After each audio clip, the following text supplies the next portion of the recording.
وعلى آله وأصحابه ومن تبعهم بإحسان إلى يوم الدين. سبحانك لا علم لنا إلا ما علمتنا إنك أنت العليم الحكيم ولا حول ولا قوة إلا بالله العلي العظيم. لا حول ولا قوة إلا بالله العلي العظيم. ربي اشرح لي صدري ويسر لي أمري واحلل عقدة من لساني يفقه قولي. ربي يسر ولا تعسر وتمم بالخير. أما بعد. أيها الناس أيها المؤمنون اتقوا الله أوصيكم وإياي بتقوى الله فقد فاز المتقون. Marilah kita buka dengan kitab Al-Fatihah. A'udzubillahi minasyaitonir rajim. Bismillahirrahmanirrahim. Alhamdulillahi rabbil alamin arrahmanir rahim maliki yaumiddin. Iyyaka na'budu wa iyyaka nasta'in ihdinas siratal mustaqim. Siratal ladzina an'amta 'alaihim ghairil maghdubi 'alaihim waladdallin. Amin.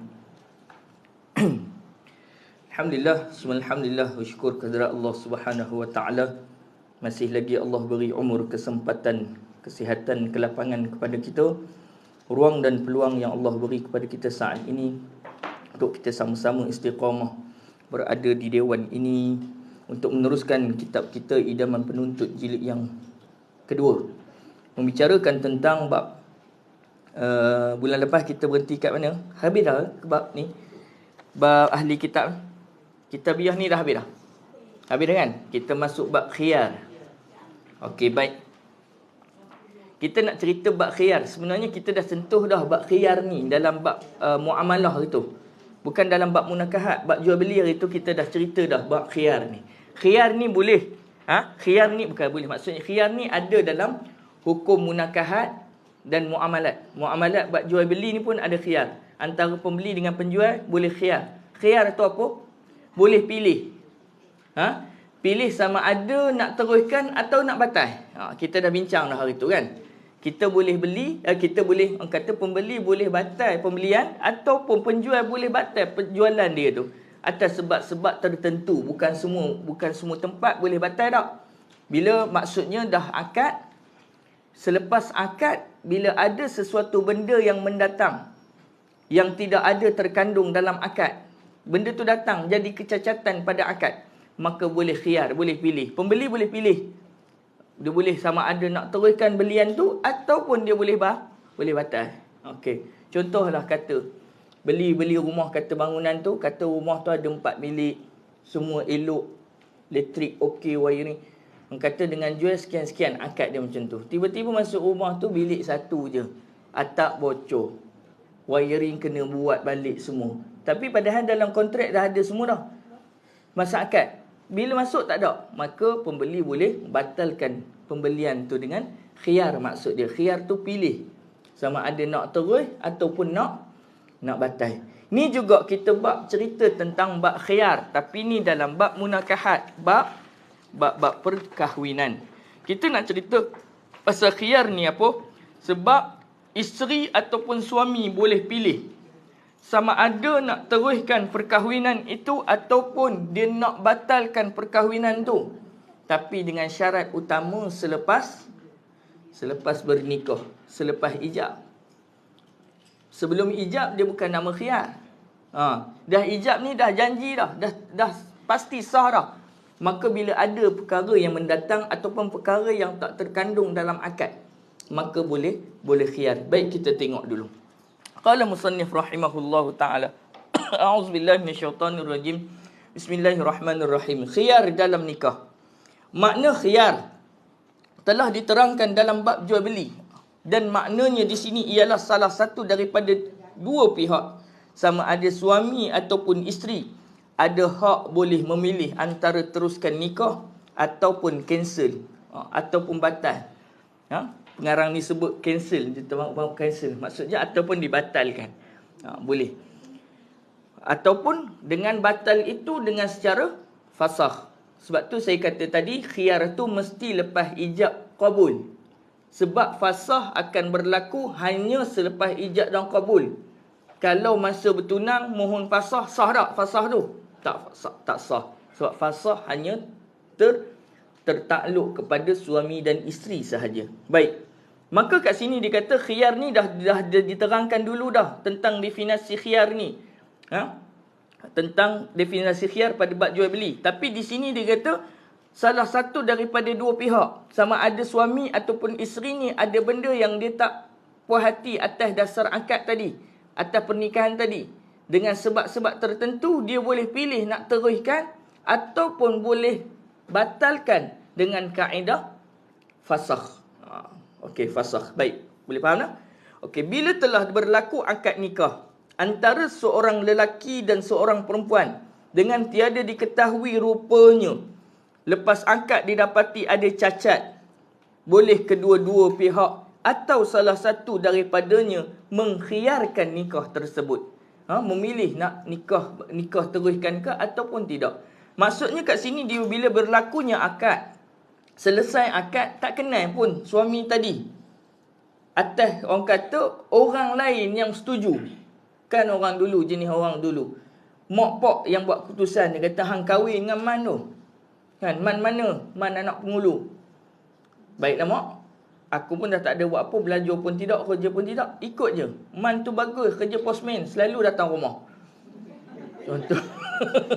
Contoh kan. Maka dia kata seronok ah. Dia kata tak apalah mak, setuju je. Dia tak nampak, dia tak pernah kenal pun man tu. Dia tak pernah tengok man tu macam mana.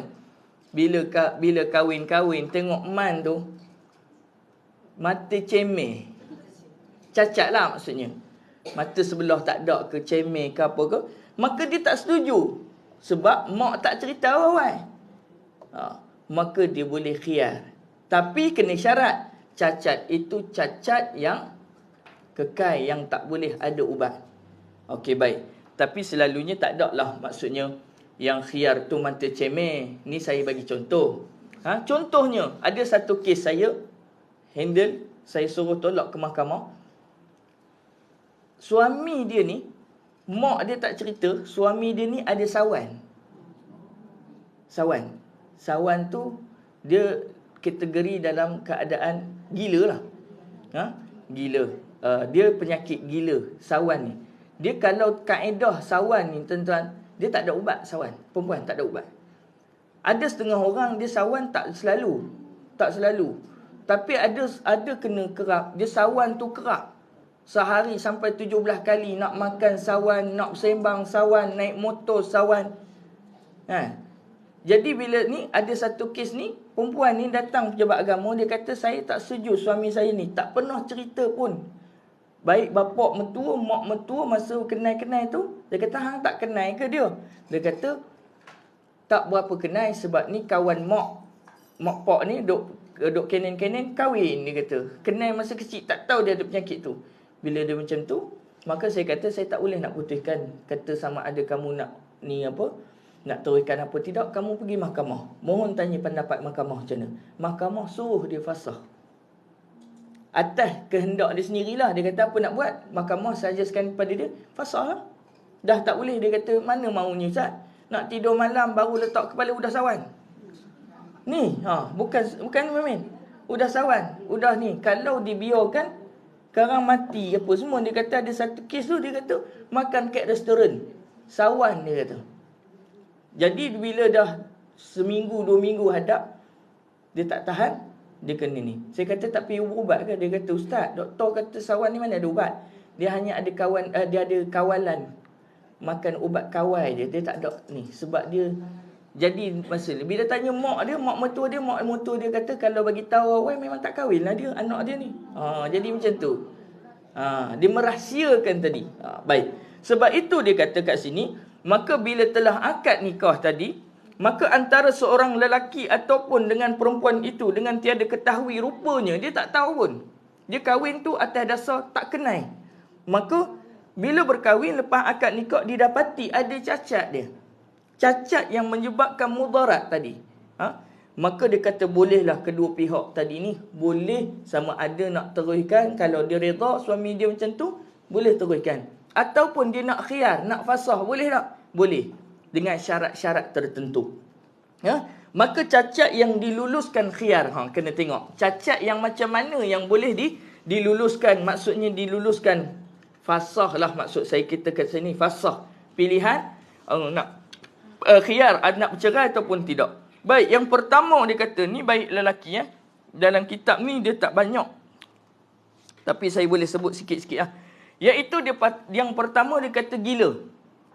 Gila ni. Ni dia ada ni. Dia tak tahu kad suami dia ada kad sakit jiwa. Kan, bekas pesakit gila. Kahwin-kahwin dia tahu suami dia memang ada sakit gila. Maka dia boleh khiyar sama ada nak teruskan ataupun tidak. Sebab penyakit ini penyakit yang boleh mendatangkan kemudaratan. Boleh mendatangkan kemudaratan. Okey, baik. Boleh datang, orang kata maksudnya gila sama ada pada akalnya dia kejap-kejap gila ataupun selalu gila. Maka dia boleh. Maksud kejap-kejap ni dia akan datang. Macam gila isim ni dia datang kejap-kejap. Dia bukan selalu datang. Dia datang kejap-kejap tu dia boleh ni. Ada satu kes ni, banyak kes ni sebenarnya. Saya nak cerita ni baik pengalaman lah. Baru bulan lepas. Seorang anak nak kahwin, wali dia ni gila. Wali dia gila. Tapi gila ni duduk kat rumah. Saya macam mula-mula pegawai saya, pegawai takbir, pergi dah. Sebelum saya akad nikah tu, pegawai takbir PTA minta saya pergi juga tengok balik. Masa PTA pergi tu, dia macam tak normal lah. Tapi boleh dikenal. Dia kadang-kadang mengaku tu anak dia. Kadang-kadang mengaku, dia kata dia tak ada anak. Masa hari nikah tu, saya risau lah sebab pak saudara dia datang mengadu kata dia baru pecah kereta orang, cermin kereta orang. Dia pergi ambil hammer, pecahkan. Lepas tu dia lempar. Orang pergi masjid ni, parking depan rumah ni. TV anak saudara baru beli, gantung kat dinding, dia ambil campak keluar. Tak tahu apa sebab. Jadi saya pergi ni, saya tengok keadaan dia. Dia memang dia ada penyakit yang Parkinson. Parkinson tak apa. Dia boleh lagi wali. Bila kita sembang dengan dia, cakap, Haji kenal tak ni? Haji kenal tak nama dia, nama anak sekian-sekian ni? Siapa dia ni? Anak, dia kata. Bagus, kita kata, okey lah ni, boleh lah. Sebab nak syarat, nak wakalah ni, nak jatuh, orang kata nak gugurkan dia sebagai wali, tak boleh kan kita dah mengaji dah dulu. Mesti pastikan dia gila. Kalau dia waktu tu tak gila, dia boleh jadi wali.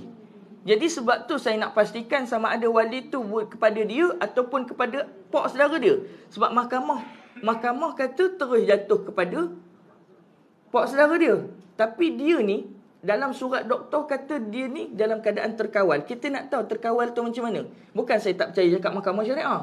Cuma kita sebagai juru nikah ni, kita nak pastikan syarak tu boleh tak.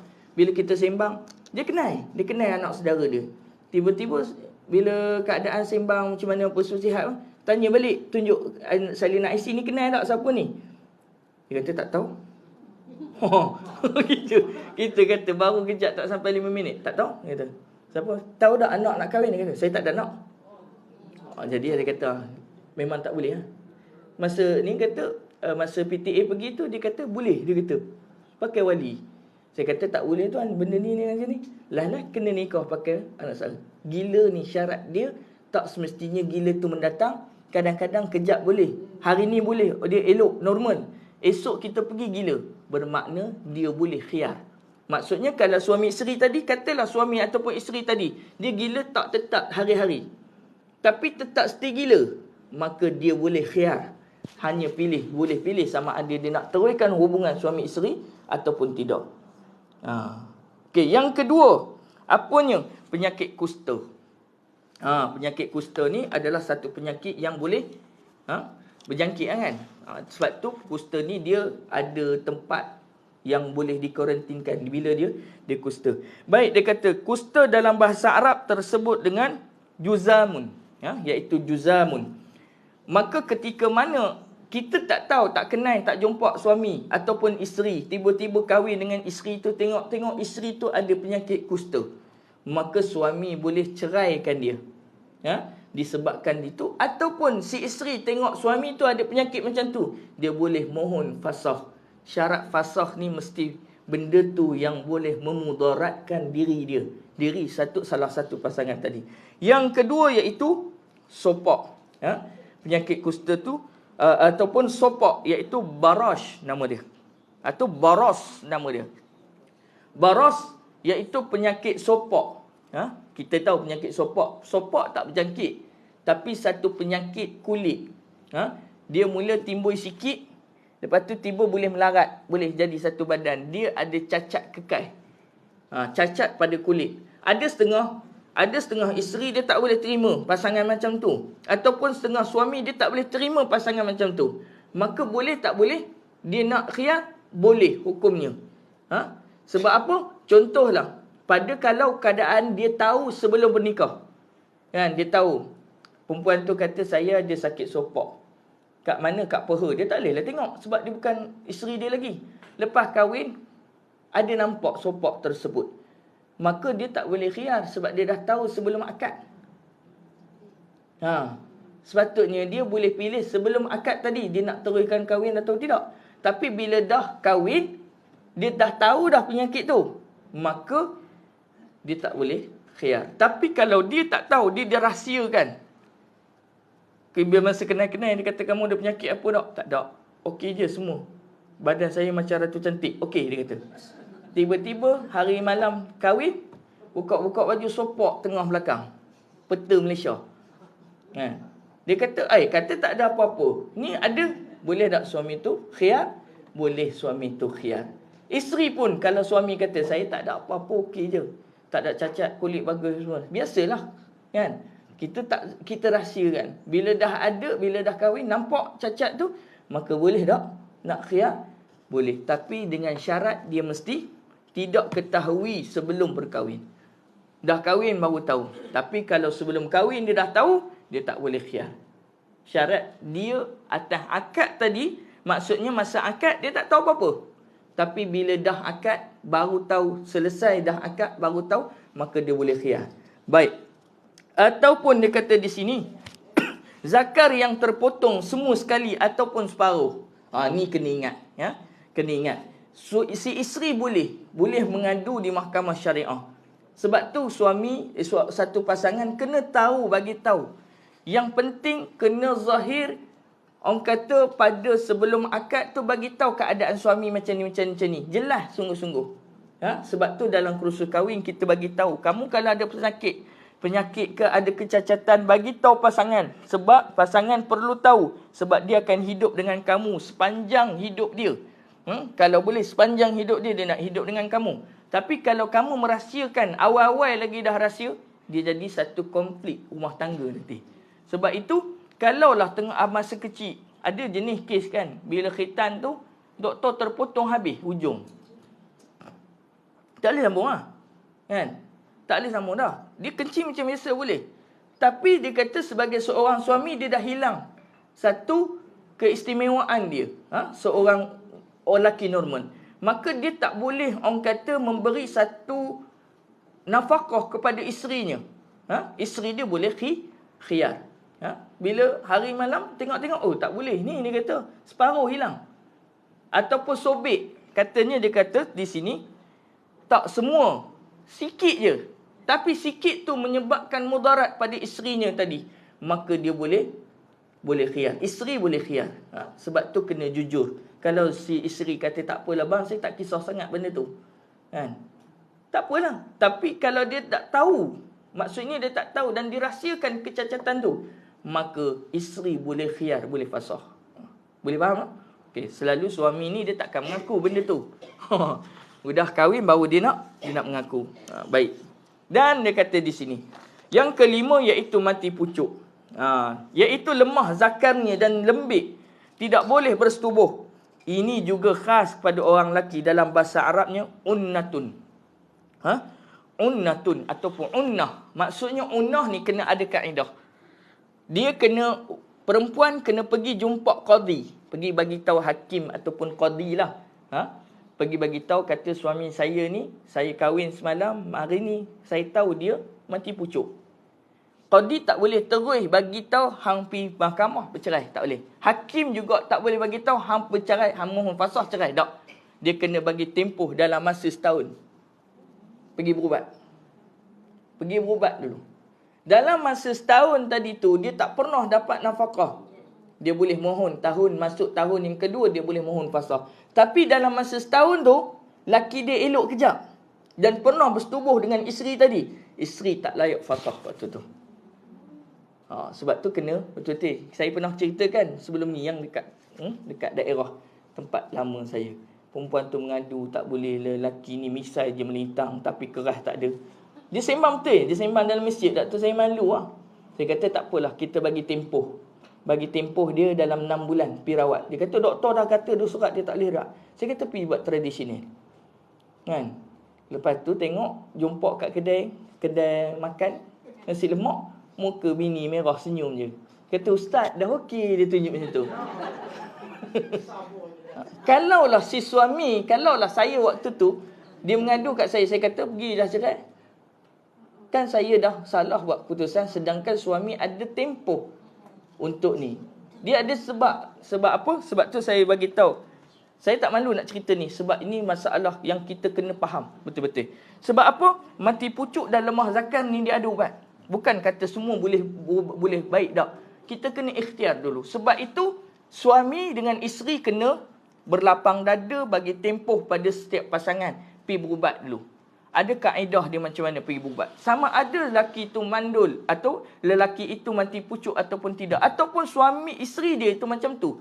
Maka kedua-dua pasangan ini perlu bagi tempoh pada suami ataupun pada pasangan isteri. Maka ketika itu tempoh itu ditetapkan, sama ada ditetapkan oleh hakim ataupun ditetapkan oleh pihak pasangan sendiri. Dia kata tak apalah macam tu ustaz, saya bagi tempoh kat dia 3 tahun untuk dia buat. Kalau 3 tahun tak lepas, saya mohon fasakh. Lepas 3 tahun, kalau dalam masa 3 tahun tu ada perubahan, dia tak boleh mohon fasakh. Haram hukumnya.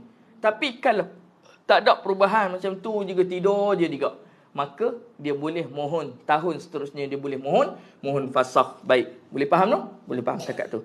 Dan yang keenam, ini bagi orang perempuan. Tadi bagi lelaki dia mati pucuk. Bagi orang kata mati pucuk ni dalam kaedah bagi perempuan ni dia kata yang boleh khiyar bagi perempuan ini adalah yang pertamanya tadi gila.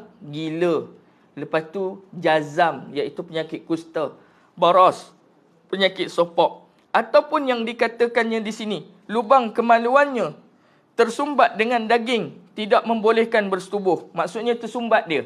Ada jenis-jenis penyakit, ada lebihan daging dalam faraj dia. Maka dia menjadikan kecacatan itu kecacatan yang kekal kat situ tanpa orang kata kalau jika tak ubat. Maka khas pada perempuan dalam Arabnya dipanggil rotak. Rotakun ataupun rotak.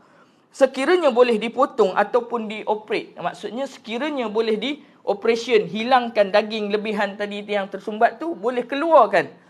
Maka dan boleh bersubuh, maka tidaklah diluluskan khiyar tadi. Sebab tu saya katakan tadi, kalau lelaki tadi tu dia mati pucuk, unakun ataupun unnatun, ataupun yang dikatakan sebagai rotakun, sebagai si isteri itu dia tersumbat farajnya dengan daging lebihan, maka tu satu penyakit. Penyakit tu dia ada ubat ke tak ada ubat? Kalau ada kaedah ubat, dia tak boleh fasakh. Kena bagi tempoh si isteri tadi ni pergi buat berubat, rawatan, bagi hilang, baru ni. Kalaulah dalam keadaan bila dah buang daging tu, tumbuh lagi daging, baru boleh dia mohon fasakh. Ataupun masih stay bila buat operate, tak selesai juga. Ada penyakit, kita tak tahu. Saya tak pernah jumpa penyakit ni, penyakit bagi orang perempuan ni. Tapi ada, dalam kaedah kitab fiqh ada sebut. Maka ketika itu bila ada macam tu, sama ada dipanggil daging ataupun tulang yang tersumbatkan kemaluan perempuan, faraj perempuan tadi, maka sesuami, kata si isteri ni, suami ni boleh khiyar. Sama ada si isteri boleh khiyar ataupun suami boleh khiyar. Dengan syarat dia tak tahu sebelum dia akad. Maksudnya si isteri tadi rahsia benda ni. Dia malu nak cerita dengan bakal dia, malu. Bila dah kahwin, orang kata nak buat, orang kata kerja suami isteri tak boleh. Maka bila pergi tengok doktor kata suami isteri kamu ada sekian-sekian. Waktu tu suami boleh khiyar perkahwinan. Sama ada nak terus ataupun nak bercerai. Bukan dengan syarat tadi saya kata, syarat dia mesti benda yang memudaratkan. Mudarat, baik. Baik, yang ketujuh. Lubang kemaluan tersumbat dengan tulang. Ni tadi isi daging. Ini dengan tulang. Ia juga khas pada orang perempuan. Dalam bahasa Arabnya disebut qaranun, iaitu qaran. Penyakit qaran ni sama juga macam tadi. Kalau kena bagi tempoh, mati pucuk, mandul, ataupun yang dipanggil daging sumbat atau tulang sumbat, dia kena bagi tempoh. Tempoh dia apa? Pergi buat rawatan. Dalam masa tempoh buat rawatan tu, dia boleh melakukan persetubuhan. Maka tak boleh dia khiyar. Tak ada hukum khiyar pada perkahwinan tersebut, dan tak ada sebab pun. Kalau dia pergi ke hakim, dia kata saya nak bercerai dengan isteri saya sebab faraj dia sumbat. Hakim kan tanya, dalam masa tempoh setahun yang saya bagi tempoh tu, kamu bersetubuh tak dengan isteri kamu? Setubuh. Dia kata, tapi tak syok, dia kata. Maka sebab isi tu mengganggu, maka dia tak boleh khiyar sebab dia masih boleh bersetubuh. Melainkan kalau dia langsung tak boleh bersetubuh, maksudnya dalam masa setahun tu dia tak ada bersetubuh dengan isteri dia, maka baru boleh khiyar. Baik. Boleh faham tak? Boleh faham takat tu. Bila ada salah satu daripada cacat ni, dia kata, bila ada salah satu daripada tadi, gila, kusta, sopak, ataupun mati pucuk, ataupun yang tadi dikira penyakit orang perempuan tadi, maka dia kata bolehlah kedua-dua pihak atau salah satu daripadanya mengkhiyarkan nikah, sama ada suami menceraikan isterinya ataupun si isteri itu memfasahkan isteri. Si isteri itu minta difasahkan oleh daripada suaminya, atau cancel akad. Seberapa segera dengan syarat dilakukan fasakh itu di hadapan qadi. Maksudnya seberapa segera. Kalau dia kata saya tak boleh tunggulah, qadi kata bagilah tempoh setahun ke 6 bulan ke, dia kata saya tak boleh. Saya kata sebab dia tak nak bagi tahu jujur dengan saya sebelum berkahwin, saya tak nak bagi tempoh, saya nak segera diceraikan. Maka dia boleh fasakh tak? Boleh. Katalah perempuan tadi kahwin dengan laki-laki tak mengaku, dia mati pucuk. Dah kahwin baru tahu. Malam pertama tak boleh tidur, malam kedua tidur juga, malam keempat tidur dia. Abang ni kenapa tidur saja? Dia kata. Bila tanya, dia kata saya ada penyakit mati pucuk. Dia pergi mengadu di qadi hari yang keempat. Dia kata, ustaz, saya nak bercerai dengan suami saya sebab mati pucuk. Boleh tak qadi itu bagi tempoh? Ataupun qadi itu kata tak apa, nak proses fasakh boleh? Mana satu? Bagi tempoh. Okey, baik. Tempoh itu boleh ditetapkan oleh qadi ataupun perempuan. Perempuan tadi. Kalau perempuan tu kata, saya tak nak dah, tak sabar, 5 hari dah saya tunggu, tak ada. Contoh. 5 hari saya tunggu, tak ada. Qadi kata bagilah tempoh dalam masa 6 bulan kot buat rawatan, okey. Dia kata tak nak lah. Dia boleh tak fasakh? Boleh hukumnya. Seberapa segera maksudnya. Kalau dia nak waktu tu, boleh fasakh, proses fasakh. Dan boleh jadi. Tapi qadi akan tanya, hang tahu tak sebelum dia nikah?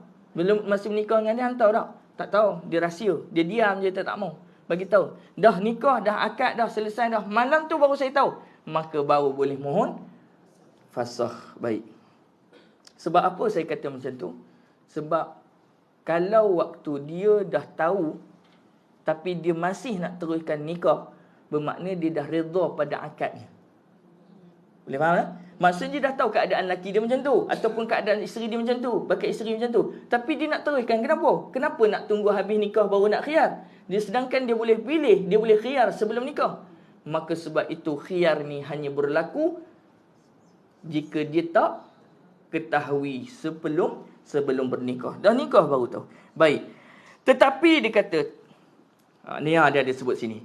Tetapi tentang kecacatan, mana tadi? Bila ada salah satu cacat ini, bolehlah kedua itu pihak atau salah satu daripadanya khiyar, yakni fasakh ataupun cancel akad. Seberapa segera dengan syarat dilakukan fasakh itu di hadapan qadi. Tetapi tentang cacat mati pucuk tidak sabit melainkan dengan pengakuan suami sendiri di hadapan qadi dan dengan saksi yang menyaksikan ikrarnya, dan ataupun dengan sumpah isteri jika suaminya ingkar. Okey, baik. Keadaannya macam ni. Bila kata si isteri tuduh kata saya nak bercerai lah dengan suami sebab suami ni mati pucuk. Suami pergi jumpa kadi, kata tak, saya okey je. Takkan si kadi nak pergi cek? Kadi tak ada hak nak pergi cek. Dia kata kamu buka, nak tengok tak? Kadi tak boleh tengok macam tu. Dia atas pengakuan suami. Kalau suami tak mau mengaku, dia kata saya okey je. Selalu lelaki macam tu. Sebab saya ada pengalaman yang saya cerita tu. Saya kata, suami dia kata okey, saya okey. Kata kalau macam tu saya bagi tempoh 6 bulan, pi berubat. Maka ketika 6 bulan dah okey lah. Tapi kalau macam ni, suami dia tak nak mengaku depan qadi. Ingkar dia. Setelah tu dia kata, ketika itu barulah kita minta si isteri itu buat akuan sumpah. Buat akuan sumpah. Di mana akuan sumpah tu? Hari ni di Suruhanjaya Sumpah lah. Ataupun di hakim, depan hakim sendiri, hakim syar'i sendiri. Maka hakim syar'i buat akuan sumpah, wabillahi taufiq, saya dengan ini benar tuduhan saya kepada suami saya tu, memang suami saya ada penyakit sekian-sekian, kerana itu menjadi mudarat pada saya jika saya masih meneruskan perkahwinan. Dengan ini saya nak memohon fasakh daripada pihak suami saya. Maka sumpah isteri itu dikira, kalau dia bohong, dia dengan Allah Ta'ala. Sumpah kena. Tapi bukan suami yang bersumpah. Kalau suami kata dia mati pucuk, tapi dia sumpah saya elok, tak, itu itu tak boleh, tak dipakai di mahkamah. Sumpah ni hanya wanita, sebab dia yang menuduh. Dia yang menuduh, maksudnya sebab itu dalam kaedah mahkamah, bukan orang yang kena tuduh tu kena bersumpah. Hari ni trend buat tuduhan ke orang yang kena tuduh pergi masjid, angkat Quran, sumpah. Yang patut bersumpah tu, yang tuduh tu kena sumpah dalam Islam. Sebab dia buat tuduhan, sebab tuduhan tu besar. Tak kiralah tuduhan zina ke, tuduhan apa-apa jenayah sekalipun dalam syar'i ni, maka orang yang buat tuduhan tu kena sumpah. Bukan orang yang kena tuduh. Orang yang kena tuduh hanya layak minta datangkan bukti. Ni dok kata ada. Mana ada? Ada bukti, siarkan. Pergi bawa mahkamah. Barulah orang tu dituduh. Ni dok, dia kata kalau betul, kalau tak berlaku, cuba sumpah. Man maunya. Itu yang hari ni sumpah tu buat main kan. Daripada kecil macam tu, kamu ketut je. Dok, sumpah aku tak ketut. Daripada kecil apa tu jadi trend orang Melayu apa itu. Dituduh. Yang dituduh tu kena mengaku sumpah. Sebab apa? Daripada kecil ajar apa tu. Betul tak? Kita nampak benda tu main. Tapi sebenarnya itulah yang jadi kaedah. Dah terbalik jadi. Baik, sebab itu kata di sini, maka dia kata, si isteri itu, kata jika suami itu ingkar, maka dengan sumpah isteri, jika suami itu ingkar, maka isteri kena sumpah depan hakim. Setelah itu barulah disabitkan mati pucuk. Barulah hakim boleh putuskan sebab-sebab fasakh tadi, sebab mati pucuk atas sebab sumpah isteri tadi. Yang demikian qadi beri tempoh setahun supaya dapat peluang berubat dan sebagainya. Ini jika belum bersetubuh antara keduanya. Maksudnya apa? Syaratnya mesti belum bersetubuh, belum pernah bersetubuh dengan si isteri tadi. Maka isteri dah tahu dah, maka dia boleh buat sumpah. Maka baru bagi tempoh tadi. Dan dia kata setelah barulah disabit mati pucuk. Yang demikian qadi beri tempoh setahun sebelum supaya dapat peluang berubat dan sebagainya. Ini jadi sebelum bersetubuh antara keduanya. Adapun jika sudah bersetubuh secara setubuh yang betul walaupun sekali, tidaklah diluluskan fasakh sama sekali. Maksudnya dia pernah orang kata bersetubuh, tiba-tiba kata bulan depan dia mati pucuk. Kan? Maka tak boleh dia mohon fasakh. Sebab dia pernah dapat orang kata nafkah batinnya daripada seorang suami tadi. Lepas tempoh setahun, jika tiada bersetubuh juga, tidak baik dan tidak boleh main.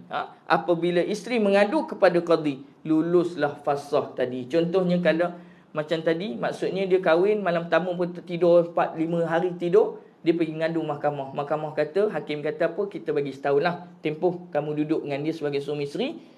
Kalau tak pernah berlaku, tahun depan lulus fasakh. Maksudnya terbubarlah perkahwinan kamu dengan fasakh tadi. Maka cukup setahun. Qadi dia datang balik jumpa qadi. Qadi akan tanya, pernah tak dalam masa setahun kamu bersetubuh? Isteri kata, pernah sekali. Tu pun kejap. Pernah lah. Maka fasakh tadi tak lulus. Tapi kalau kata tak pernah tuan Qadi, setahun dia tidur. Macam tu. Setahun dia tidur.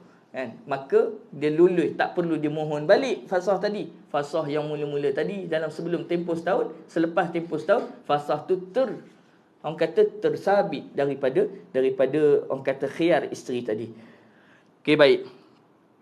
Adapun dia kata cacat yang lain daripada itu seperti buta, kudung, rupa hodoh dan sebagainya tiadalah meluluskan fasah. Maksudnya tadi, kalaulah zahir dia cacat tadi, cacat saya kata mata cemeh tadi, kalau dia tak kenal tak apa, tak kenal dari awal. Sebab tu kita baca dah daripada awal hari tu, nak orang kata adab daripada segi menikah, dia kena tengok suami dia siapa. Dia kena tengok isteri dia macam mana. Sebagaimana yang dia boleh buka, si wali dia boleh hanya tunjuk muka dengan tapak tangan kepada bakal menantu dia. Maksudnya laki yang nak berkahwin dengan anak dia boleh tunjuk. Jangan pakai cadung, kata ni tak boleh, belum kahwin jangan tengok. Mana siapa kata syarak kena tengok? Sebab dia nak jadi isteri. Pakai cadung nampak alih mata cantik, rupa-rupanya gigi depan tak ada lah. Bukan saya tak. Sebab apa? Kaedah niqab ni menutup daripada kegairahan laki. Tapi daripada segi adab nak berkahwin ni lain. Dia kena tunjuk. Sunatnya tunjuk. Tunjuk yang mana boleh tunjuk? Muka, tapak tangan. Bagi tahu itu sunnahnya. Tapi kita tak boleh tengok. Habis tu macam mana suami tu nak kahwin? Dia nak tengok rupa bini dia macam mana? Kan? Tak apa. Wali punya lebih-lebih. Tak apa, bagus. Anak aku comel. Kena tunjuk. Sekadar mana yang ni. Ataupun tak boleh tunjuk secara zahir. Dia malu nak berdepan dengan lelaki ajnabi. Maka gambar. Hari ni tunjuk handphone pun cukup. Mak datang. Hang tengok ni, kenal tak dengan dia ni? Yang ni anak Haji Leman. Leman juga kan? Anak Haji Leman sebelah rumah ni. Barisan rumah kita ni. Dia ada anak baru mengaji habis pondok. Kan? Kamu kenal tak? Itu pun satu hal juga kan. Sekarang AI ada kan. Azlan tahu lah AI lah macam-macam. Muka tak tegang jadi tegang. Muka tak berapa comel. Janji dia kata, tapi dalam isu yang kita kata khiyar tadi, wajah tak boleh dijadikan khiyar. Tak boleh jadi khiyar. Sebab dia zahir. Dia bukan ada yang terselindung. Dia zahir. Maksudnya dia boleh zahir sebelum berkahwin. Maksudnya dia boleh tahu cemeh tak cemeh. Dia boleh tahu kata orang ni ada cacat zahir ke tak. Dia boleh tahu sebelum. Sebab tu sunnahnya tengok. Tengok. Tapi kalau jenis laki warak kan, dia kata tak apalah, saya macam mana pun saya kahwin lah. Dia tak mana. Ada laki apa tu? Islam. Dia kata tak kisah lah. Tak kisah lah. Baik. Itu sebab maksudnya kalau dia segi, dia kata tak apalah, macam mana sekalipun ada. Orang kata bapa kepada Abdullah ibnu Mubarak. Tu yang cerita pasal lagu Rabbani kan, carilah tu kan. Cerita dia kerja dengan tuan kebun. Tuan kebun ada anak perempuan yang soleh, yang comel, yang cantik. Tapi dia kata isteri dia, bakal anak dia ni nak kahwin dengan kamu ni buta, bisu, apa semua. Tapi di kinayah, bukannya bisu betul.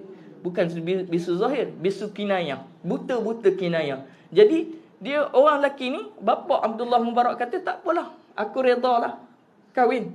Kalau itu jodoh aku redha kan. Allah nak mengangkat martabat aku. Allah lahirkan seorang zuriat yang cukup warak, iaitu Abdullah ibnu Mubarak. Waliullah. Tu sebab Azlan dengan ni saya pun mungkin macam tu kot. InsyaAllah doa baik-baik. Baik. Harus dia kata, baik kita teruskan. Harus bagi tiap-tiap seorang daripada suami dan isteri itu memilih fasah dengan sebab menyalahi syarat yang disebut di dalam akad, seperti salah seorang mensyaratkan cantik ataupun kaya atau ada dara ataupun teruna ataupun muda dan sebagainya.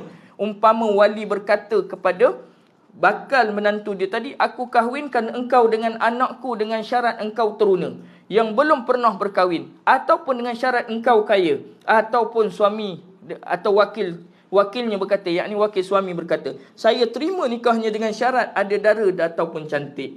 Ni. Sebab tu saya kata tadi, sebelum kahwin kena tengok sunnah. Tengok dulu. Kan? Sebab tu kalau saya lah, urusan saya kalau kahwin, sunnah dia pergi tengok dulu. Sebelum akad tu, suami pandang belakang, toleh kat belakang, tengok bini betul ke tak. Rupa takut je boleh jadi. Kan? Tukar dengan kakak. Kakak lambat kahwin. Hari jadi tukar dengan kakak. Sebab tu tengok dulu betul tak? Lain benar Ustaz. Kan? Rupa mau dia kata. Dengan sana calik, sini calik kan. Tak make up okey. Ni make up rupa ni pula. Maksudnya bukan macam tu. Tapi maksudnya sunnah tengok dulu betul tak orang dia. Betul tak dengan gambar tadi. Tapi gambar orang ni tak boleh percaya.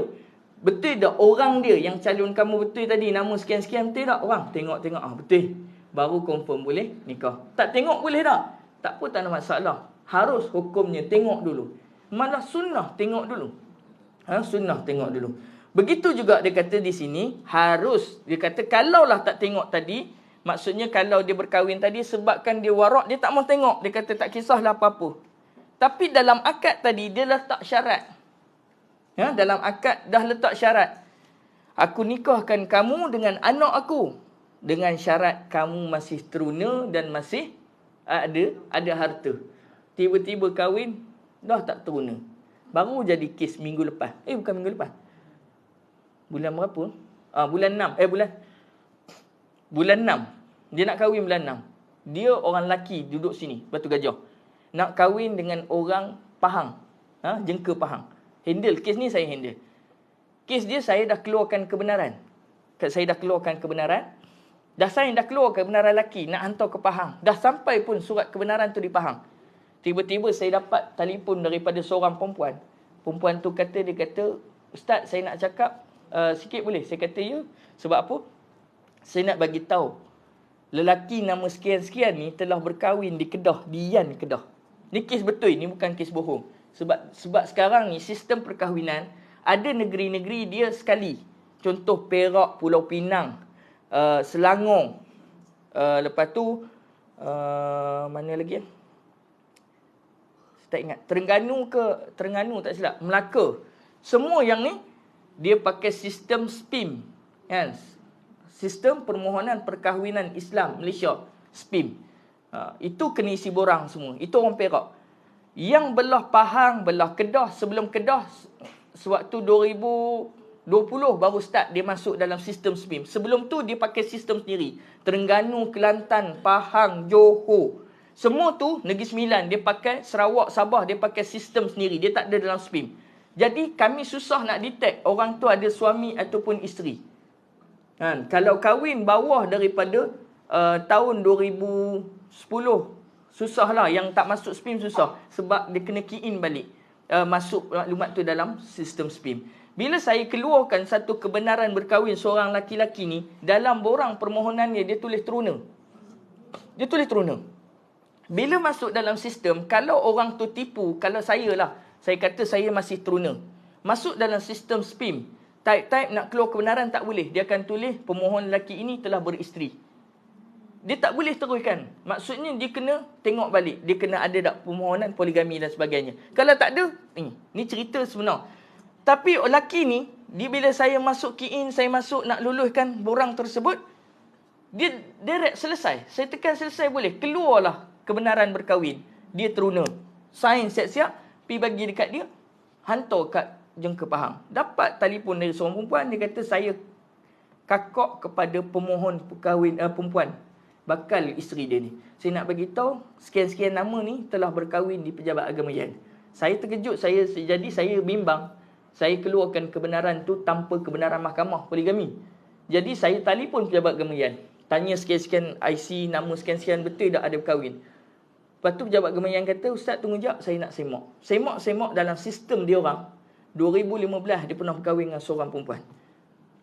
Jadi saya telefon balik lelaki tu. Saya kata, kamu dah kahwin ke belum? Kenapa kamu tipu dalam orang? Kata teruna. Dia kata, saya tak kahwin. Saya kata, betul ke kamu tak kahwin? Saya dapat maklumat kamu kahwin sekian-sekian tarikh dekat Pejabat Agamanya. Oh, itu masa tu saya tak datang nikah. Hari nikah tak jadi, dia kata.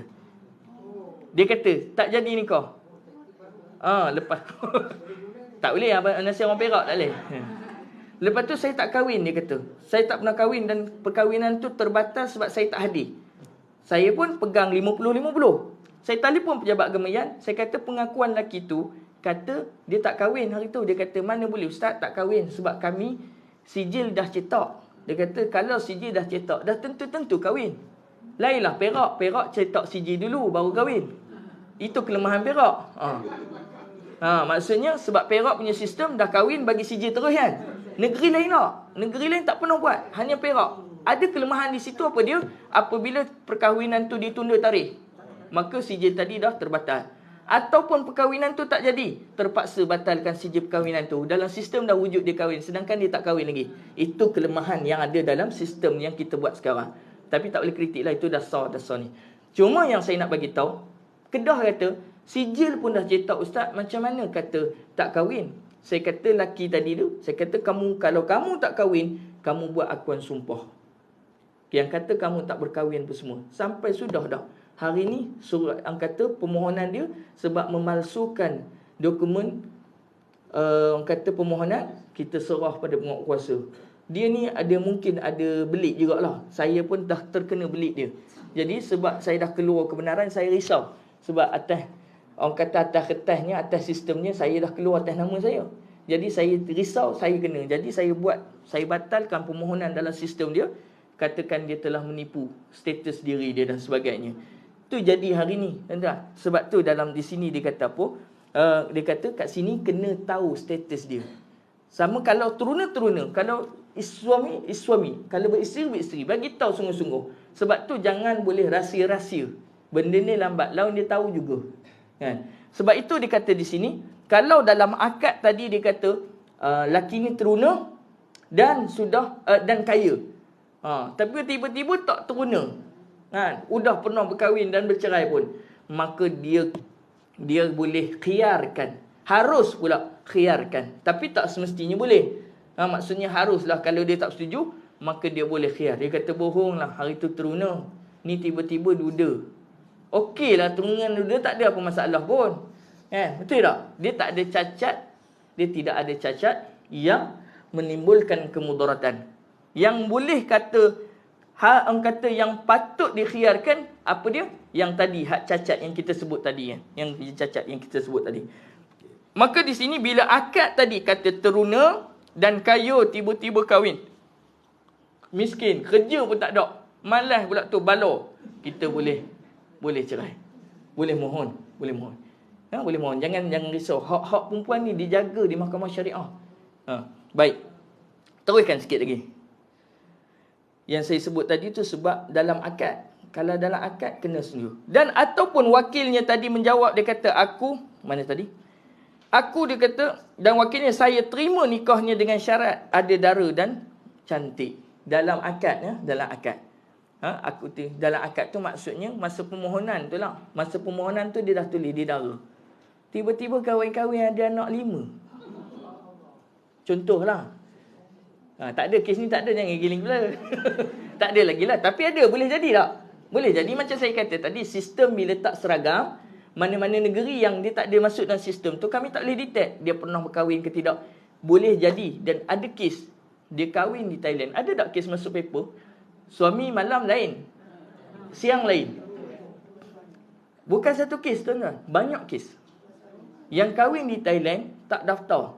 Dia bercerai pun tak daftar. Dan dia tak tahu pun cerai itu sah ataupun tak sah pada segi syarak. Tapi dia tak daftar. Daripada segi sistem, memang dia bukan isteri orang. Contohnya seorang anak dara pergi kahwin dekat Thailand. Dia tak declare dekat pejabat agama. Tak declare. Maka dia tu dalam pada segi syarak, hukum syarak, dia isteri orang. Tapi daripada segi prosedur perundangan Malaysia, dia bukan isteri orang. Dia masih status orang, gadis masih dara. Maka dia boleh tak berkahwin? Kalau dia katalah lepas berkahwin tu setahun dia tak jumpa suami yang siam ni, suami yang nikah siam, tak jumpa.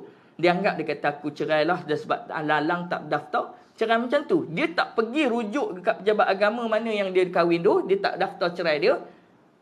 Maka dia kahwin orang lain. Hukumnya dia telah mempersuamikan 2 orang dalam satu-satu masa.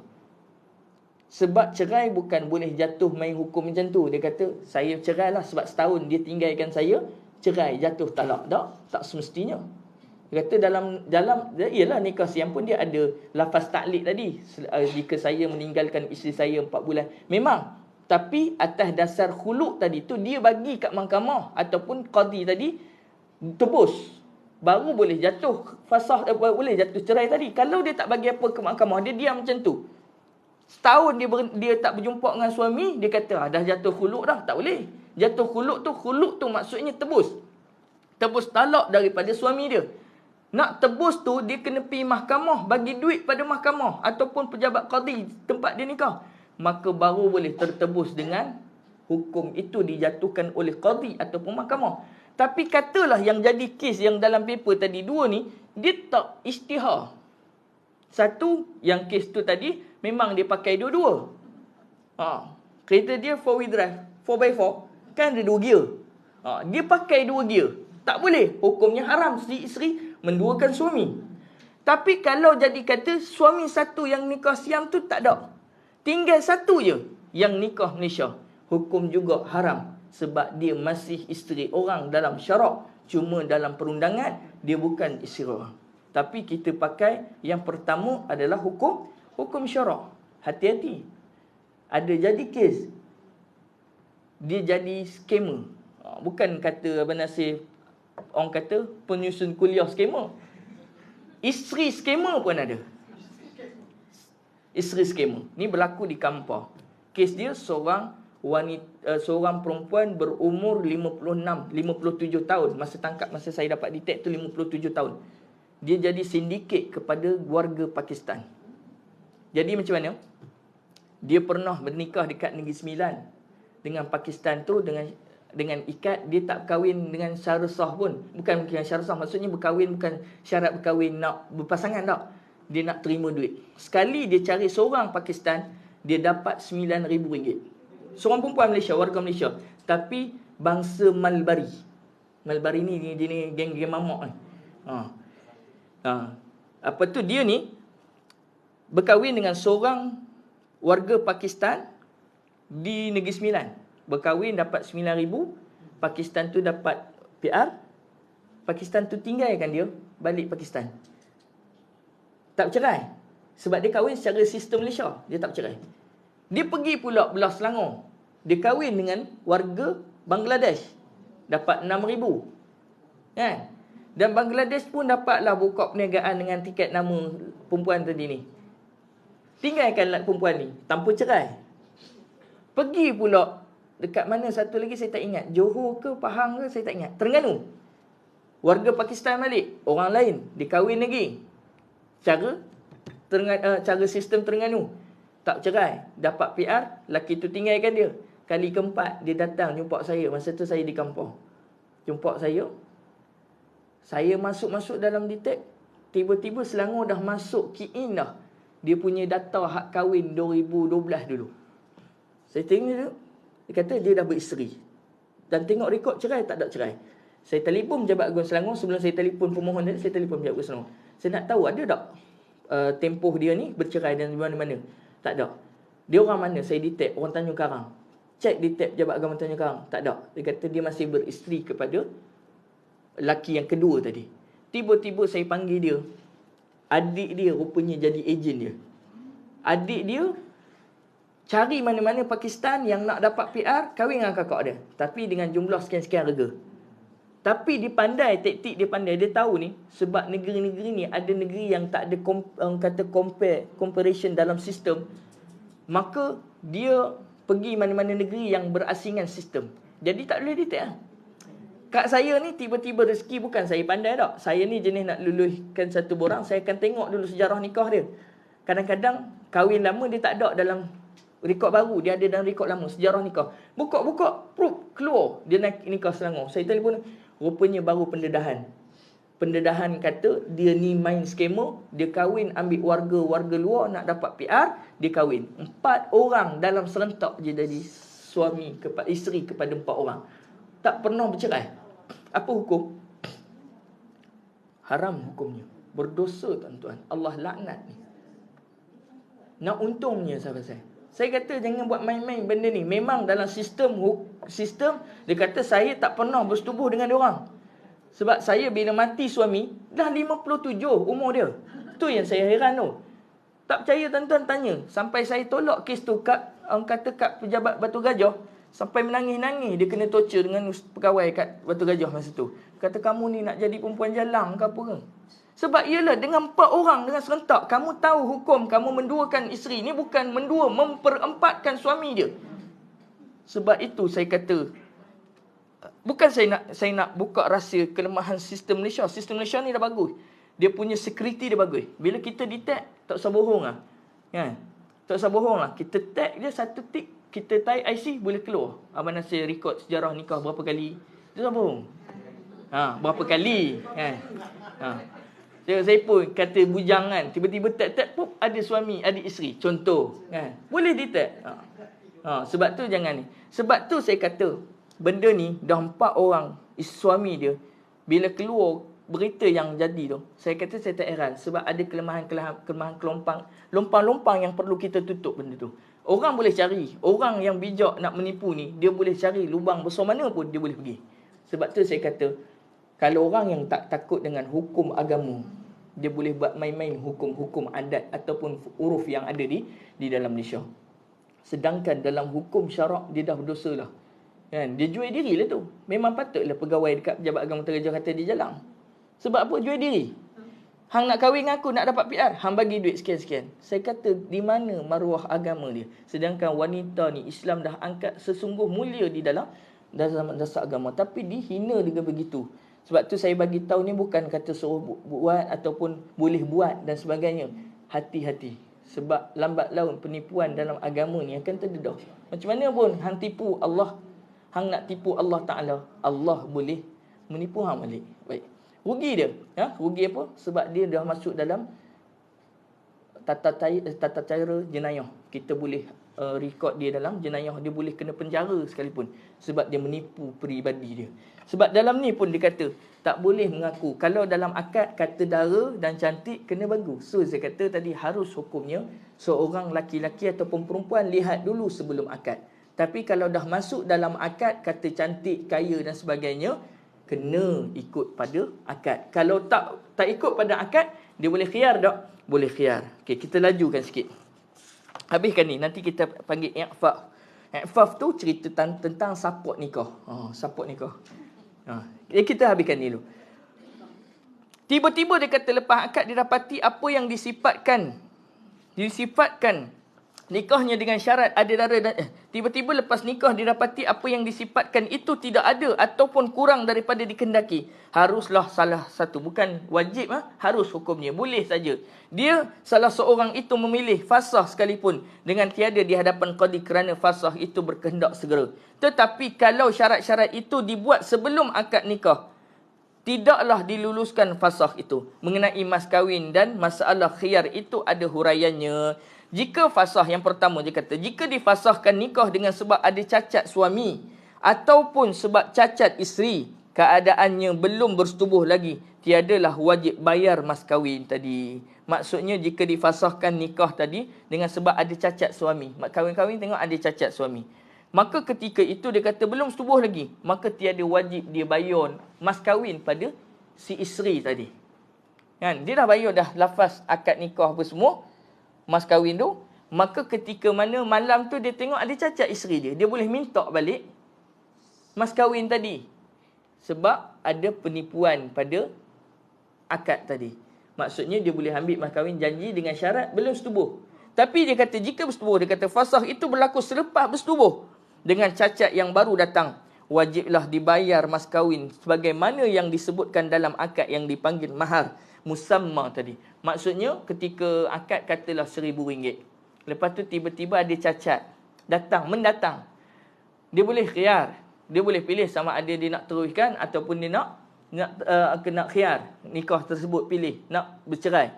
Maka ketika itu bila dah bersetubuh dengan isteri tadi, maka mahar tadi dia tak boleh minta balik. Dia tak boleh minta. Macam orang Melayu, ada orang Melayu kan, bila dah bagi wang belanja, hangui. Kata panggil belanja hangui. Hangui itu sebab apa? Sebab kalau salah seorang dalam perjanjian pertunangan tadi ada ingkar persetujuan, maka wang hangui tadi. Contohnya orang dulu-dulu lagi teliti. Contoh dia kata mas kahwin RM11,000 lah. RM11,000 mas kahwin, tapi depositnya bagilah dalam RM5,000 dulu. Wang hangui RM5,000. Dia bukan RM11,000 tu wang hangui. RM5,000 je. Dia bagi dulu deposit pada keluarga pengantin. Tiba-tiba si laki ni buat hal. Kan? Dapat kes tahu kes, tiba-tiba yang nak putus nak khiar ni, kata nak batal perkahwinan perempuan, kata sebab laki dah langgar janji. Maka wang tadi perlu dipulangkan. Kalau lelaki perempuan tu yang membatalkan. Tapi kalau lelaki yang membatalkan, tiba-tiba nak dekat lagi 2 minggu. Laki kata saya tak jadi kahwin lah sebab saya nampak ada lagi calon yang lebih baik daripada anak pakcik. Contoh. Tiba-tiba kan 2 minggu lagi baik daripada ni. Maka ketika itu dinamakan wang hangus. Tak ada tak apa sebab tiba-tiba nak cerai sebab dia kata saya tak setuju, tak berapa cantik, saya ada lagi jumpa lagi cantik. Maka dia wang tu jadi wang hangus. Itu istilah wang hangus. Dalam syarak ada tak ni sebut. Maka tapi yang ni mas kahwin mahar tadi. Sebab itu dalam wang dalam mahar, dalam wang hangus, dalam mahar dan wang apa orang panggil hantaran ni, saya lebih rela katakan minta maaf lah pada orang ni, orang tua ni. Biar letak mas kahwin tu banyak. Kalau 11,000, biar 11,000 tu duit mas kahwin. Sebab apa? Dia dapat pada perempuan. Tapi mak-mak ni payah. Kan? Nak belanja ustaz, sekarang satu orang RM15 makan. Catering. Kalau letak, okey baik. Nabi sendiri kata kenduri ikut kaedah yang kita mampu. Kan? Kalau seekor 2 ekor kambing lah. Kan? Tapi bukan apa. Tapi sekarang ni dah jadi uruf. Mahar, hantaran lebih mahal daripada mas kahwin. Tapi kesian kat orang perempuan sebenarnya. Dia dapat apa? RM101. Mas kahwin RM101. Berapa mas kahwinnya? Berapa hantaran dia? RM15,000. Sekarang RM25,000. Saya pernah kahwin pula. Saya pernah kahwinkan orang satu pasangan RM35,000. Tak apalah, calon dia doktor dua-dua. RM35,000. Saya kata, mak, rega satu Azia. Saya kata. Lepas tu dia fikir, saya kata tak apalah mungkin ni. Tapi fikir-fikir balik, RM35,000 tu hangus macam tu dia dalam masa sehari. Sedangkan perempuan tu, dia dah orang kata rela berkahwin dengan lelaki tu, patutnya lelaki tu letak. Dalam RM35,000 tu, saya nak letak RM10,000 untuk isteri saya. RM25,000, betul nak ambil buat kahwin tak apa? Bagaimana tak? Okey tak macam tu? Betul kat sini lah kan? Esok anak nak kahwin lain. Minta maaf lah kan? Kan? Bagaimana macam tu kan? Sebab mengangkat darjat wanita tadi tu. Mengangkat. Ini tiba akad berapa mas kahwinnya? RM101. Hantaran RM17,000. Patut daripada RM17,000 tu tolak RM10,000 ke bagi kat anak perempuan. Anak perempuan nak hidup ni. Ya, sebab tu kena tukar sikit lah kan? Kalau boleh tukar sikit. Sebab tu Ustaz Azhar Idrus kata apa? Bila nak main meresik ni, ikat mak masuk dalam almari. Sebab banyak cakap sangat mak daripada pak kan. Baik. Okey, dan yang ketiga yang terakhir dia kata fasah itu berlaku selepas bersetubuh atau tengah bersetubuh dengan sebab cacat berserta dengan akad dan cacat jadi antara akad dan setubuh. Wajib mas kahwin biasa yang disebut itu mahar misil. Mas kahwin semasa. Baik. Boleh faham no? Maka kat situ khiyar kita boleh faham. Apa dia kesimpulannya? Khiyar tu adil pada suami, adil pada isteri. Jika ada satu kecacatan yang tak boleh diterima pada maksudnya mudarat, maka dia boleh pilih sama ada dia nak buat, dia nak khiyar, pilih teruskan ataupun fasah ataupun bercerai. Maka kedua-dua dia ada hak dalam sisi agama, hukum syarak. Maka wallahu alam. Ada tanya sebelum kita masuk pada bulan depan, iaitu i'faf. Bulan depan cerita pasal support kalau pak ni rasa ngelenyur lagi. Umur 71, ngelenyur kata. Nak kahwin. Dia tak ada duit. Kan? Anak kena keluarkan duit bagi kahwin si pak. Ni cerita pasal tu. Nak soleh. Kalau pak dah mati, mak mati 2 minggu. Pak ngelenyur merata dia pergi kedai janda ni kejap, kedai janda itu kejap. Pak pergi masjid, pak tak mau, dia kata. Aku ni nak berteman, dia kata. Wajib si anak keluar belanja bagi pak kahwin. Ikutkanlah mahal. Janganlah kahwin dengan anak dara. Kahwinkan dengan anak dara memang RM17,000. Kan? Kahwinkan cari yang janda lama kan, yang memang berteman. Ada tuan-tuan. Kahwin suami dia dah lumpuh tapi perempuan ni nak kahwin juga. Suami lumpuh. Saya kata, kenapa makcik nak kahwin dengan suami lumpuh macam ni? Dia kata, saja buat teman. Ni boyfriend dia masa sekolah. Ada. Jangan main-main. Umur 71 lah. Orang Melinawa. Betul ada. Jangan kata tak ada. Tapi tak apalah dia cari jalan macam tu. Sebelum ni duk ngantor makan. Tolong lelaki tu. Kan, tiba-tiba dia dah kata, baik biar akulah jaga kamu, dia kata. Anak-anak kamu jauh tak jaga, biar aku yang jaga. Perempuan ni kata. Perempuan ni yang datang. Bukan lelaki datang. Lelaki lumpuh nak datang benda. Lelaki tu dah terbaring kat katil. Saya kata, macam mana makcik nak ni? Makcik pun dah tak larat. Tak apa ustaz, saya reda. Sebab dia dulu masa muda-muda dia jaga saya. Kan? Sekarang saya nak jaga dia pula. Saya kata, boyfriend ke? Boyfriend, dia kata. Saya ni suka ngusik-ngusik makcik-makcik ni. Boyfriend ke? Boyfriend ustaz. Tak apalah, kahwin lah. Kahwin dia sekarang. Mudah-mudahan bahagia. Anak-anak tak setuju. Anak-anak marah. Kata, yang ustaz pergi berisi, tolong isi borang mak saya, kenapa? Saya kata, kesian. Kata, dah datang pejabat agama, kesian. Biarlah berteman. Kau bukan nak teman dia.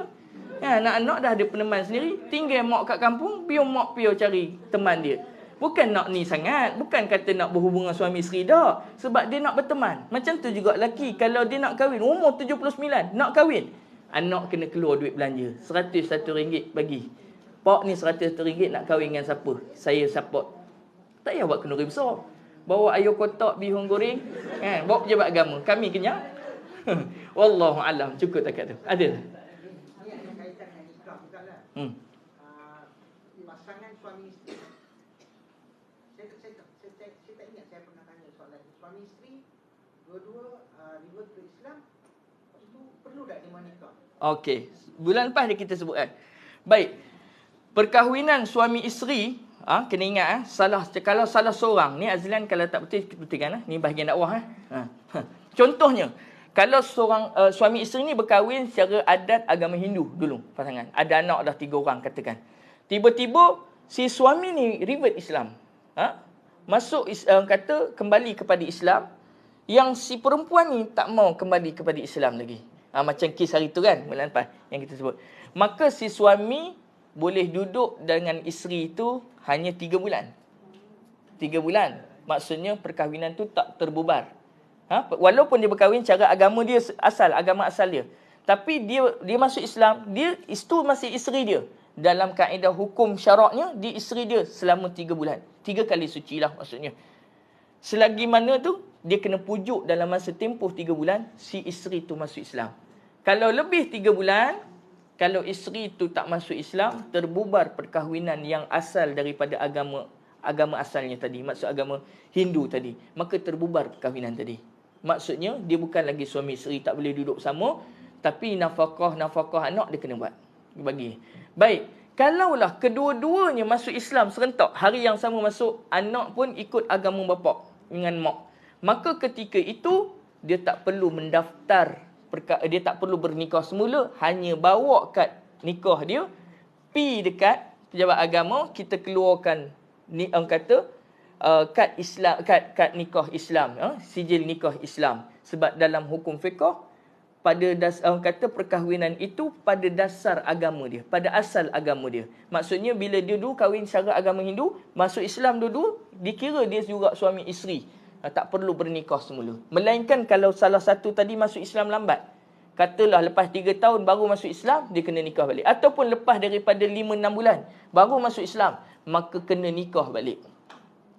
Boleh faham no? Tapi kalau masuk serentak, dia tak perlu nikah semula. Hanya bawa sijil nikah dia di JPN dulu kan. JPN kalau nikah-nikah agama lain, daftar di Jabatan Pendaftaran, bawa sijil tu. Kita akan keluarkan sijil perakuan nikah Muslim, negara Islam. Keluar, tak perlu nikah semula, tak perlu bayar apa. Dia suami isteri sehingga. Berkaitan tu lah juga. Sebab maksud saya, orang yang bertanya ni, saya sangka baik Ustaz. Sebab orang yang bertanya di situasi dia masa tengah makan, dia tanya dekat Ustaz tu. Satu, masa tengah makan dia tanya. Suami Ustaz tu jawab, kena nikah balik. Saya masih bersangka baik. Dia kira kan sebab dia tanya mungkin Ustaz sambil kita tengah makan. Dan lagi satu, kita bertanya satu-satu soalan dengan orang yang bukan ahli dia. Baik. dalam masalah hukum syarak, dalam hukum fiqh, ya, dalam masalah fatwa Imam Nawawi rahimahullahu taala dalam kitab Bulughul Maram. Ni fatwa yang jumhur Syafi'i ambil. Kita ambil pendekatan Syafi'i. Syafi'i kata apa? Ijtihad Syafi'i kata apa? Apabila dia berkahwin tu, waktu tu ketika mana dia belum Islam. Apabila dua-dua sepakat nak masuk Islam, maka kedua-dua tu syahadah dia diterima, maka tidak perlu lagi berdaftar dengan perkahwinan yang asal tadi tu. Maksudnya dengan syarat yang saya bagi tahu tadi lah. Masuk macam kes tu, dia masuk Islam suami isteri, dia tak perlu bernikah semula. Nikah dia yang kata Imam Nawawi kata nikahnya mana yang terpakai adalah nikah yang asal. Kalaulah dia nikah semula, contohnya anak-anak dia jadi anak tak sah taraf. Boleh faham tak? Sebab itu dalam kaedah kenapa diambil nikah yang asal. Nak mengesahkan zuriat anak dia yang dah tiga orang tu tadi yang kita sebut. Kalau nikah asal, mana dalam pendaftaran mana yang nak ni? Sedangkan tiga-tiga tu anak dia. Adakah kita nak istilahkan dalam Islam tiga-tiga tu anak bukan tak sah taraf? Dia bukan syarat tak sah, bukan syarat nikah tu sah taraf ke apa tak. Maksudnya anak, status anak tiga orang yang dah berkahwin secara agama Hindu tadi. Sebab itu dalam kaedah Islam cukup sempurna kalau dua-dua pasangan ni masuk Islam serentak dalam tempoh tadi tu 3 bulan tu, maka tidak perlu bernikah semula. Tidak perlu bernikah semula, melainkan hanya daftar sahaja nikah yang asal tadi. Bawa je JPN, bawa je CJJPN tu, bawa pergi pejabat agama mana-mana. Saya dah masuk Islam, saya dah revert Islam.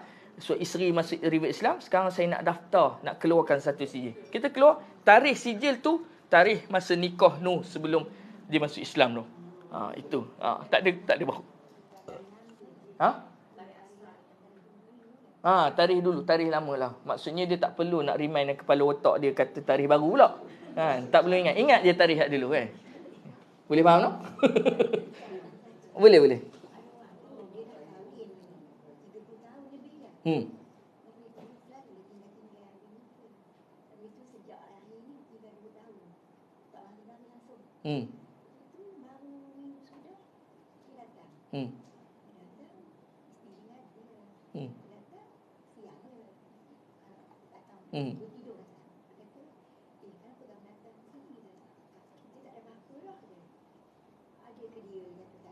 Tak jatuh. 2 tahun menghilang terus, tiba-tiba balik. Kan? Selagi mana si isteri tu tak pergi mengadu di mahkamah syariah yang kata dia still masih isteri. Sebab tu ada cerita satu drama, ingat tak? Perempuan tu pergi kahwin sebab laki dia mati kat laut. Kan? Cerita apa saya tak ingat. Azlan ingat kot. Drama Melayu pukul 7. Saya tak tengok. Kan? Tapi saya tahu. Bila si laki tu balik tadi, pernikahan yang kedua tadi terbubar. Sebab suami dia bukan ceraikan dia. Tinggal macam tu je. Tinggal macam tu, syarat yang kata khuluk dalam taklid tu, kata tinggal 4 bulan tu, kalau redha si isteri kata, biarlah gantung tak bertali. Sepanjang 10 tahun dia tak mengadu, sepanjang itulah dia suami isteri. Tapi kalau dia mengadu 4 bulan, kalau 5 bulan, kata 5 bulan kelima ditinggalkan, dia pergi mengadu di mahkamah syariah, baru jatuh khuluk tadi, taklid tadi. Si suami betul langgar taklid, tapi taklid tu nak kata jatuh sah tak sah adalah hakim. Kalau perempuan tu tak mengadu 2 tahun tak mengadu, dia redha lah tu. Jika dia redha maksudnya dia tak mengadu tu, dia redha lah. Dia tak ambil tindakan seterusnya. Jadi itu sebabnya dia kena syarat, dia kena mengadu di mahkamah, di depan hakim. Hakim yang putuskan secara sah ataupun tidak dia langgar taklid dia tadi. Sebab tu saya kata jangan kata, sebab itu kalau sistem ni dah bagus dah, sistem Malaysia ni bagus, perkahwinan didaftarkan, perceraian pun didaftarkan. Kalau 2 tahun tinggal, si isteri tak pergi cerai pun, tak pergi daftar cerai pun, selagi itulah laki tu suami dia, dia tak boleh buat permohonan kahwin baru walaupun dah 2 ataupun ke 5 tahun kah dah ditinggalkan. Andai dia kahwin baru, kan, katalah dia pergi kahwin baru, dia dah menduakan suami dia. Kan, kalau datang suami dia, siapa yang berhak? Suami kedua ke suami pertama? Suami pertama yang berhak isteri tu. Sebab dia tak pernah lafaz cerai. Berdosa dia. Sebab itulah saya kata, si isteri ni, mahkamah dah, Islam dah letak syarat, dah letak keistimewaan isteri banyak di mahkamah. Cuma isteri ni ambil sambil lewa. Pilah mengadu. Kan?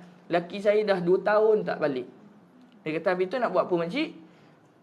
Nak bersuami lagi ke dengan dia? Dia kata, tak maulah rupa tu. Saya nak cari yang teman duduk dengan saya. Kan? Pak mat sebelah ada. Dia kata, jom tu. Saya nak fasah. Fasah, bicara. Dulu fasah dia. Ataupun dia kata, saya nak tebuih talak, taklik. Atas dasar lafaz lelaki tadi. Maka bicara, tebuih taklik. Dengan RM10, tebuih taklik. Cerai dia. Maka boleh dia nikah. Tak ada masalah. Sebab tu kena mengadu. Mengadu sah daripada segi perundangan. Tak mengadu, dikira kamu reda atas apa yang berlaku ketika. Boleh faham tak? Wallahu alam. Cukup takat tu. Yang baik itu datang pada Allah Ta'ala. Yang buruk, yang lemah, yang dhaif pada kelemahan diri saya sendiri. Kita akhir majlis kita dengan tasbih kafarah dan suratul Asr. Subhanakallah bihamdika. Bismillahirrahmanirrahim. اللهم صل على سيدنا محمد في الأولين والآخرين وسلم ورضي الله تبارك وتعالى عن كل الصحابة رسول الله أجمعين. اللهم فقهنا في الدين وعلمنا تأويل واهدنا الصراط المستقيم صراط الذين أنعمت عليهم من النبيين والصديقين والشهداء والصالحين وحسن أولئك رفيقا يا أكرم الأكرمين ويا أرحم الراحمين. اللهم اجعل جمعنا هذا جمعا مرحوما وتفرقنا من بعد تفرقا معصوما. اللهم اختم لنا بحسن الخاتمة ولا تختم علينا يا رحمن بسوء الخاتمة. وصلى الله على خير خلقه محمد وعلى آله وصحبه وبارك وسلم والحمد لله رب العالمين. تقبل الله منا ومنكم والسلام عليكم ورحمة الله وبركاته.